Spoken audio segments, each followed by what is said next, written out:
Daisy তুই কিন্তু খাটের নিচ থেকে আয়, বের হ কিন্তু বলে দিলাম। যেই ও ঢুকলো জানিস ইঞ্জেকশন দিবে, অমনি ঢুকে গেলি। এর আগের দিনও তাই করছিস। চলে আয় কিন্তু, আমি কিন্তু তোকে টেনে বের করতে পারবো না। আসো মা, আসো তো, ইঞ্জেকশন দিয়ে আসো। আসো, ভালো লাগবে তো। আসো আসো, ও তোমার ভালোর জন্যই তো ইঞ্জেকশনটা। আসো, দূর থেকে লেজ নেওয়ালে হবে। আসো আসো আসো আসো মা, আসো তো, ইঞ্জেকশন দেই, আসো। হ্যাঁ, ও ও তো ইঞ্জেকশন খাবে, দাঁড়া, তুইও দাঁড়া।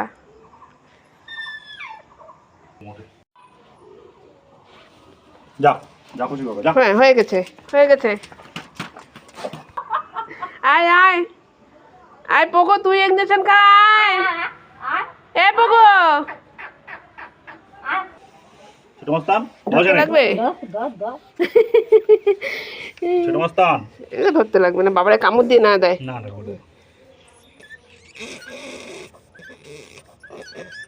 দাঁড়া দাঁড়া, হয়ে গেছে হয়ে গেছে হয়ে গেছে।